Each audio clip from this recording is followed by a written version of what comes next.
Welcome back, Rebooters. I'm Coach Church, and this is my video coaching series on recovering from porn addiction and porn-induced sexual dysfunctions.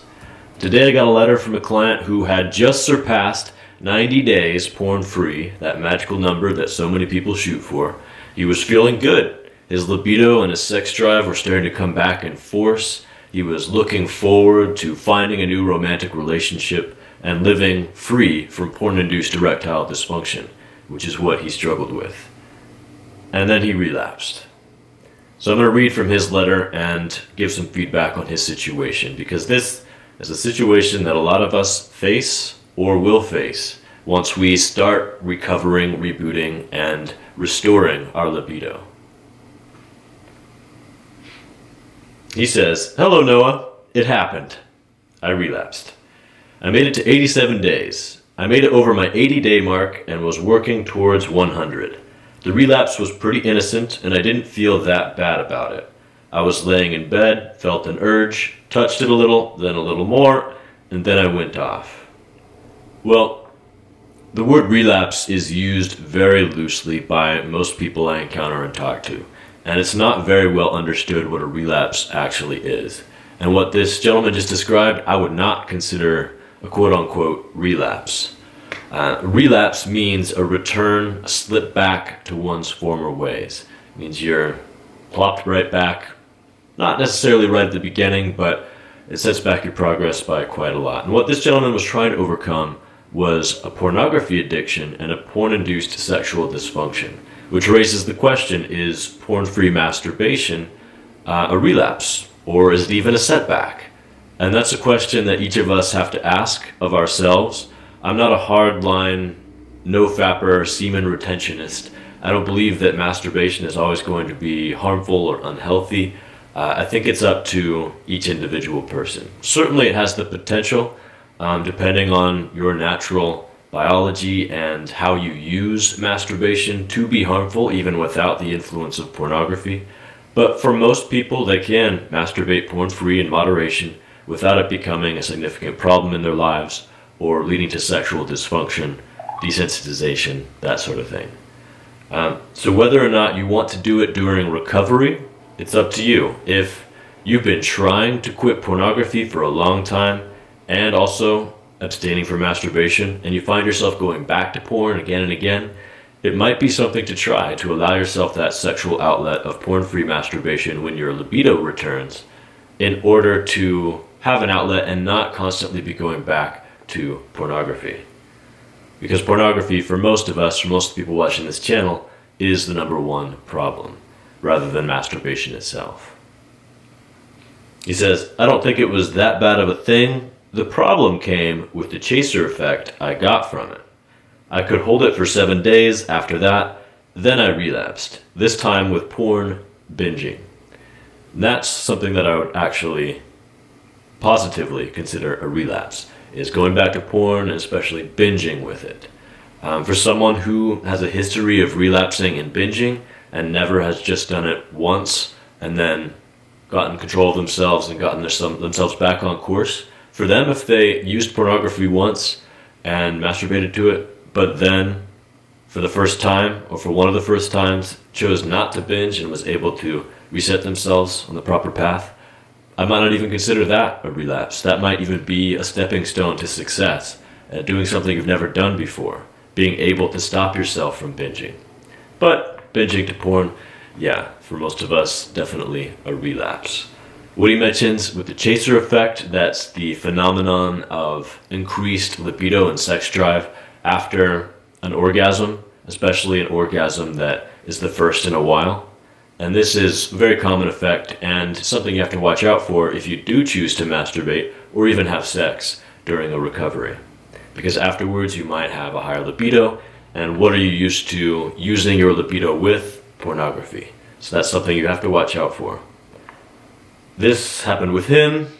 If he had chosen to masturbate whenever he felt the urge, porn-free, maybe that could have actually helped him push past this and not use pornography, not fully relapse in that way. Or if he had chosen the other route and chosen not to masturbate at all and only use his sexuality for real relationships, real sex, at least until he was having consistent, satisfying sex, then that also might have helped prevent a relapse. There's no one right, correct route that's going to work for everybody. It is something you have to experiment with on your own. For some people, masturbating porn-free always leads back to more urges for porn and is not productive for them, or even makes them feel lesser, less energetic, less focused, less motivated by itself, even without the influence of pornography. Whereas other people can masturbate, enjoy it, move on with their lives, and it doesn't really affect them.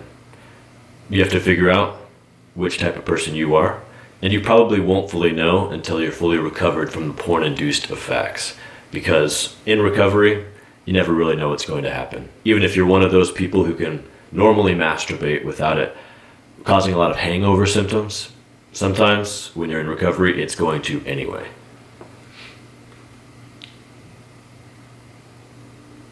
Alright, he says, I feel awful. How do I move forward from this? The problem was that I think I was really cured. I got random boners when I saw attractive girls, stronger and longer lasting boners than ever. This was at the 84-day mark, and I began thinking that I could let masturbation into my life again. I feel hopeless now. I don't know how to keep a healthy life like I had for 87 days for the rest of my life, especially when I don't have a girlfriend or stuff. I feel like I was on a mission to be cured, and then I got cured and didn't have a girl available, kind of. I'm rambling. How do you think I should move forward? Your friend, Anon. So your problem wasn't necessarily that you allowed masturbation back into your life. It was that you took a half measure and weren't sure if you really wanted to allow porn-free masturbation back into your life or not. And I see a lot of people make this mistake. When they start to equate masturbation itself to relapse, then masturbation and masturbation to porn become much the same thing in your mind, which isn't realistic and isn't practical for most people. For most people, it's masturbation to pornography, or even pornography without masturbation. That's the problem. Masturbating without, much less risk of damaging or setting you back in your recovery period. So if you had chosen to fully allow porn-free masturbation back into your life whenever you had the time and you had the urge, then that might have worked for you, and it might have allowed you to hold on to your progress and not get PIED again until you found a relationship, a girlfriend, and started to experiment with rewiring for real intimacy and real sex.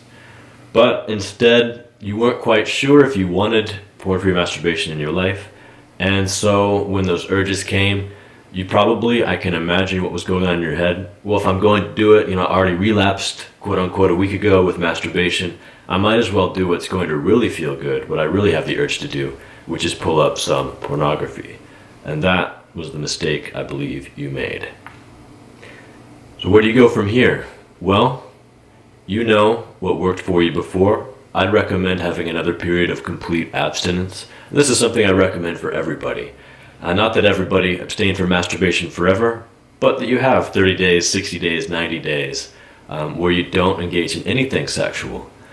Just imagine among the adult population of males in this world, how many do you think have gone more than 30 days without an orgasm in their adult lives?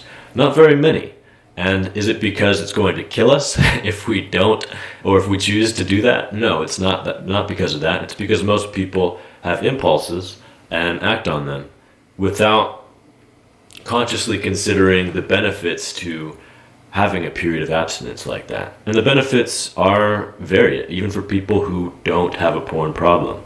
It's just like, in many ways, fasting from food. You can learn a lot about your body and about what hunger actually is and what appetite actually is, and about self-control by fasting for a while. Fasting from sexual release is much similar, except it won't leave you weak, usually, or unable to do work, unable to exercise, things like that. But it can teach you a lot about what your sex drive actually is. It teaches you to differentiate between natural horniness and an urge for pornography. And that's something that I recommend people who do choose to use porn-free masturbation consider, is that difference. Masturbate, if you choose to realistic fantasy using lubrication and gentle sensations. But do not do so if it's to cover up or escape from pain or other negative emotions. That is where compulsion comes from. Compulsion is about using something that might have been pleasurable at first in order to escape, in order to reduce anxiety, stress, pain. We want to move away from that into simply doing it for the enjoyment of it, enjoying our sexuality because it's a pleasurable thing, but not using it to escape from our problems. That's where compulsion comes in, and that's where you start to masturbate even when you're not actually horny, you're not actually aroused. So keep it to an occasional and moderate indulgence for pleasure, and then move on with your life. Tackle your problems, focus on life, and remain porn free. Alright, my friends, that's what I have to say about that for today. If you'd like to get my help, as always, you can find me on addictedtointernetporn.com. You can also get my book there if you haven't read it yet. It's essential. It'll give you all of the foundational information you're going to need. Read especially the Guide to Recovery section multiple times. Talking 5, 6 times, 10 times, 15 times if you have to. Really understand what it takes to recover from these problems.